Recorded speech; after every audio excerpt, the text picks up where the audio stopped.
Madame, Monsieur, bonsoir et merci de nous rejoindre pour ce nouveau point de l'actualité. L'événement de ce mardi, c'est l'ouverture de la Foire internationale d'Alger, un rendez-vous économique de grande envergure qui regroupe cette année quelques 640 exposants algériens et étrangers avec comme invité d'honneur l'Italie, une 54e édition inaugurée par le président algérien Abdelmadjid Tebboune.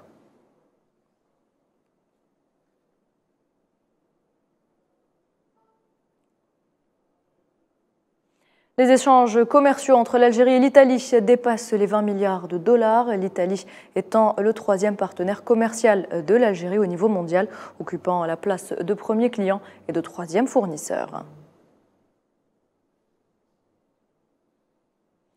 La coopération algéro-italienne au centre de la visite du chef de la diplomatie algérienne à Rome, première étape de sa tournée en Europe, Ahmed Attaf a été reçu par Antonio Tajani, ministre des Affaires étrangères et de la coopération internationale. Les deux parties ont passé en revue les relations bilatérales ainsi que les différentes visites effectuées par les deux présidents en Algérie et en Italie, des visites qui ont contribué à fortifier les relations entre les deux pays.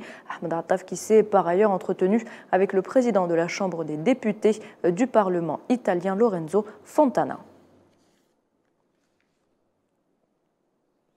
Une manifestation a été organisée à Genève devant le siège du Conseil des droits de l'homme de l'ONU afin d'exiger la libération de tous les prisonniers sahraouis injustement détenus dans les geôles de l'occupant marocain, initiée par l'organisation dénommée Filles de Sagia Al-Hamra et Rio de Oro. Cette manifestation a vu la participation de personnalités politiques internationales et de militants des droits de l'homme qui travaillent pour le Conseil des droits de l'homme de l'ONU ainsi que des dizaines de membres de la communauté sahraoui établis dans plusieurs pays européens. Washington réagit à la demande du retrait des casques bleus du Mali formulée par les autorités de la transition.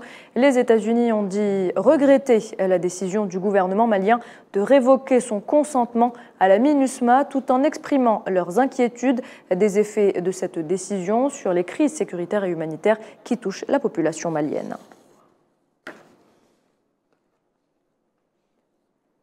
Le départ de la mission de l'Organisation des Nations Unies pour la stabilisation en République démocratique du Congo a été enclenché. C'est ce qu'a affirmé hier soir la responsable de la mission, Bintou Keïta, notant que le retrait sera effectué de façon digne et pacifique.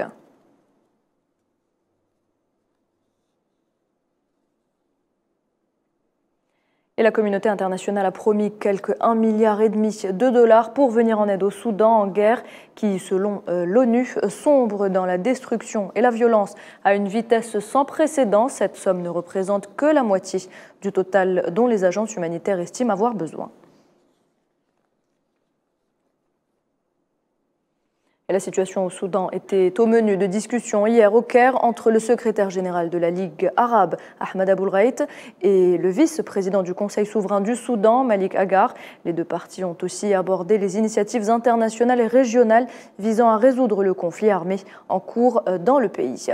Dans l'actualité également au Proche-Orient, les Palestiniens continuent de subir les agressions de l'entité sioniste. Aujourd'hui, un Palestinien a succombé à ses blessures reçues hier lors de l'agression contre le camp de réfugiés à Jénine, portant ainsi à 6 le nombre de martyrs, dont un enfant tombé dans la série d'agressions sionistes dans la ville palestinienne occupée. Et s'agissant de l'expansion des colonies, le secrétaire général des Nations Unies, Antonio Guterres, a exhorté ce mardi l'entité sioniste à suspendre ses récentes décisions concernant les activités de colonisation en Cisjordanie occupée. Guterres a aussi indiqué être profondément préoccupé par le plan prévu la semaine prochaine visant à construire plus de 4000 logements dans les colonies par les autorités de planification sionistes.